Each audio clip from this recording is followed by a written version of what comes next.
Happy New Year, friends. Graham here from therecordingrevolution.com. It's time for a studio detox. And what do I mean? I mean it's time to cleanse out our studio from all the junk and all the bloated hardware and software and outdated workflows and cumbersome workflows that are holding us back from spending more time being creative and making music.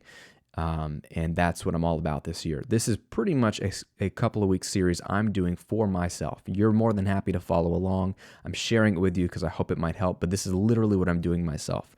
Earlier this week, I showed you that I'm uninstalling a ton of unneeded plugins because I don't want my plugin insert list to have 1,000 plugins showing up every time I want to insert a simple EQ. So I uninstalled at least 70 plugins the other day, and I hope to uninstall more later today after I shoot this video. Go check out that post on therecordingrevolution.com if you want to know why I think it's a good idea and why you only really need 5 plugins anyway. Okay, so today I'm going to show you how I'm going to create a mix template.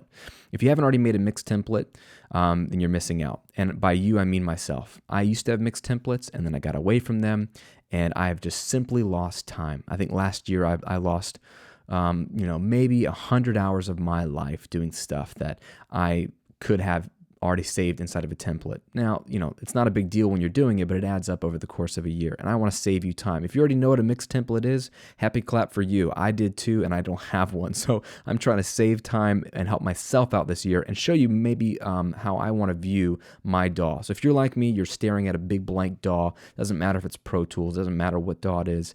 I want to treat this like a console in a studio. And I want every time I mix a song to basically pass audio through my console and my setup. I want my tracks to be where they are. I want my outboard gear, quote unquote, this is all plugins for me, be set up the way I want. I want everything routed the way I want so that when I get to mixing, I can start passing these new tracks through my virtual console instead of recreating the same plugins and resetting up and rewiring everything in the DAW. So here's a couple of things to think about. Everything has to pass through a master fader or a mix bus. So let's start there. I'm going to create a master fader. And I'm going to look at it here in the mixing window. A lonely track. I typically route everything through this. So you could call it master. Let's just call it master. I like capital letters for my buses. And it's going to be the only master. It's going to go to my main monitor outputs, which is great. And I like to mix through a mix bus compressor. So I'm going to grab my favorite mix bus compressor, right? Old Faithful, the SSL Master Buss Compressor. And it doesn't matter what plugin, I'm just showing you a way to think. Not only do I like to pass audio through this, but I have a pretty much go-to setting I do every single time. I usually turn the analog button off. I usually set it to 10 millisecond attack, so I'm not clamping down on all the transients. I usually have auto release. I don't like that it has a boost already, so I'm going to zero that out. And I usually do a 2-to-1 ratio. And that's a good starting point for me. I'll have to pass audio through and adjust the threshold to watch the gain reduction and do any makeup gain so that I'm compensating for any volume lost, but that's dependent on the audio, but that's a good starting point, okay? So now I've got my favorite mix bus compressor already inserted, and I've got the setting I usually always pass audio through. It's like it's sitting there on my console with the knobs left the way they were from the last mix, okay? Another thing I might do is pass audio through, let's say, a tape plugin. Let's say I want to saturate something and I want to put, Steven Slate's virtual tape machine on the mix bus. And if I do use this plugin, I usually always turn the noise reduction way down because there's just too much hiss. I don't want to have tape hiss. That's why I'm using a DAW. But I do like the sound of tape. And I'd probably leave this on the 1/2 inch. I like this tape type. And maybe I would dial in a little bit more of the saturation. It turns the output down for me. Boom. Leave it at that. You could call that a day. Let's say that's what you like to mix through on your mix bus. Whatever, insert whatever plugin or whatever settings you like. That is my mix bus compressor already set on my console, and the tape that I'm mixing to, quote unquote, is already set the way I like. I don't have to think about it ever again. Let's move on down the chain, shall we? One thing I always create is some like group tracks. So these would be stereo auxes or buses. So these are tracks that you're not going to have audio on. They're not audio tracks, but they're tracks that you pass audio through. So think of it like a live console. You have a fader for all your drums, a fader for all your, your vocals, guitars. That's what I'm kind of do here. So I'm going to have one for my drums, one for my guitars, one for my vocals, one for bass. So let's create those. And we'll call them accordingly: drums, bass, guitars, vocals. And I always solo safe them, which is command click, so they're always soloed. So if I solo the tracks that are routed through them, it will be able to be passed through here. And yeah, I don't know necessarily if I'm going to have any plugins on this, but I know I want to have those routed that way, okay? And their outputs go to my master fader. I like to look at it this way with the master fader at the end on the right. All right, another thing I like to do is I love parallel compression, and so I want a chain setup for drums. So I'm going to go ahead and do a stereo auxiliary track for that and call it P drums. And I usually like to put a compressor on there. So let's grab the BF76. Let's hold shift and put all the buttons in.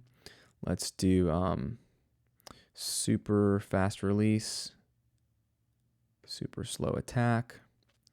And let's kind of set the input in. And that's a good starting point for me. I usually like to have that so I can slam a copy of the drums and blend it in. So if you had a parallel channel and you knew what kind of setting you like, go ahead and set it up. Or if you had it from the last time, save it and set it up that way. So that's set up. At this point, I would like to also create a delay because I always find myself creating delays. And I'm going to drag this over here, change its color, make it a nice blue. So know that it's not an audio aux around audio through, it's just for an effects. Call it delay. Solo safe that. Grab my favorite delay, which is the Avid mod delay. It's pretty vibey. I usually like to link the left and the right. We could set it to quarter notes or eighth notes. We could roll off the low pass because I do that every single time to make the delay real muffled. I always add some feedback in the high teens or 20. And I might offset the left from the right a little bit. Right? Now that is set, so I can always route audio to that delay, okay? Now, another thing is, I know with drums, I usually like to have some drum processing on my drum bus, and I find myself doing a very simple and subtle move on every single drum bus. I might as well engage that on a drum bus. So for me, it's setting this channel strip to have the EQ come first, so I want the dynamics to go to my channel out. I usually have the analog button off. I usually have about 500 or 400, so I'll do 450. Have that scooped out by about 3 dB.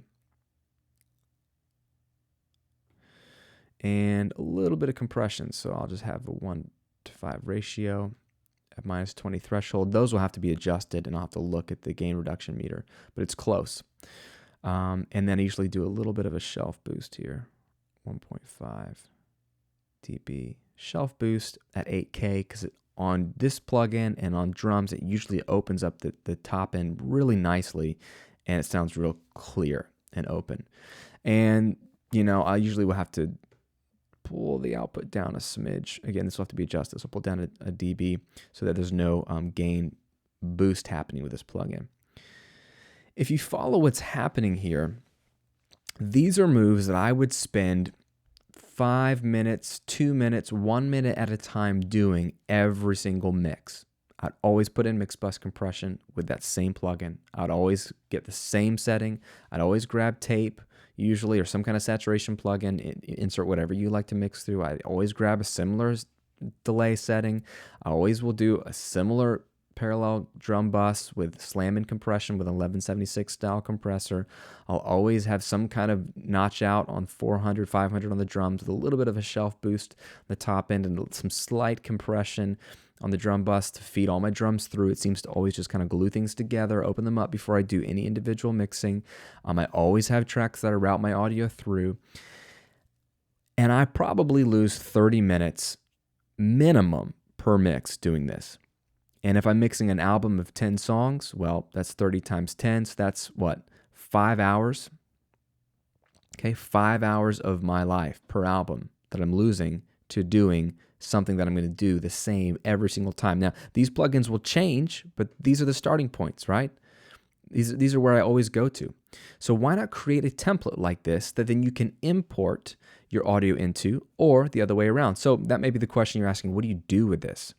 If you're in Pro Tools, this is a really easy way to do it. You would save this blank session as your mix template, okay? So that's what I've got it saved as, mix template.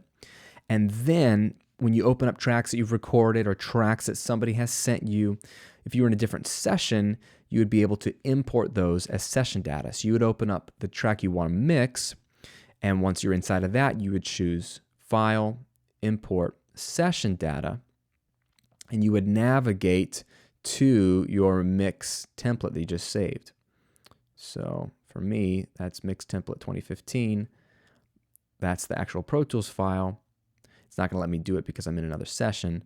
But then you can literally check all these tracks. You're going to see the track drums, P drums, bass, delay, master. You can check all those, import them, and they come into your session magically. If your DAW doesn't let you do that, you just do the flip.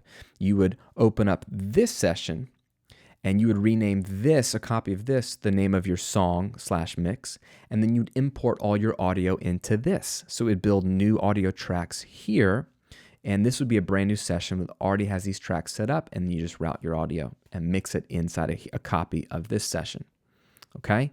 The concept is just go ahead and create a blank file for your DAW that has these tracks set up, and it has the plugin set up the way you like. That way, when you go to mix, you have saved time. For me, it's at least 30 minutes a mix. You have consistency, which is a huge part of delivering good mixes day in and day out, whether it's for your own band or for clients, because you've got very similar starting points. It's as if I've got my console in my studio and someone hires me to mix, they like my sound, they give me their tracks, and I run those tracks through my console, and they're going to get that similar vibe, they're going to get that similar workflow because they're hearing their songs through my quote-unquote console with my then mixing tastes and decisions on top of that, and that gives you consistency. That gets you back into just mixing mode. You're not thinking about reinstantiating plugins that if this were in the real world, this would be in my rack and the knobs would be left there. This would be on my console, the knobs would be left there. This would be wired in as my audio is dumping to tape machine. This would be in my rack with the knobs dialed in. This would be on my console on the drum group. I would just leave the SSL like that. So I wouldn't be doing this the same every single time. I would start from this starting point and then tweak as I hear the audio passing through it. This is a very simple concept. Okay, and yet I do this for a living, and yet I have gotten away from mixed templates. So I'm just sharing with you that I am going to recreate my own mixed template for 2015. Doesn't matter what year this is, doesn't matter if this is the middle of the year, whether this is 20 years from now, the concept is the same. Go ahead, create your custom template and treat it like a console. It's more fun, you'll save time, and you get more consistent results with your mixes. Leave a comment below the video. Let us know how you are going to implement your own mix template for your studio detox. Take the challenge. Try this out, even if you know how to do this and you haven't already done it. If you want to know more about what we're doing, check out the other studio detox challenges, both on the site and here on YouTube as we add these in. Go uninstall plugins, clean out all the junk, and get back to doing what you love, which is making music, creating art, instead of fiddling with all sorts of settings that only distract you from the goal of being in the studio in the first place. Again, if you like the videos, subscribe. If you want more great content delivered to your inbox, you don't miss it, jump on the mailing list. Plus, you'll get my free ebook and a video series that's just for you. It's all free. If you don't have it, you're missing out. Thanks for tuning in. Thanks for supporting the revolution. Got more videos coming your way. Have a great week. Make some great music. Happy New Year. We'll talk to you guys soon.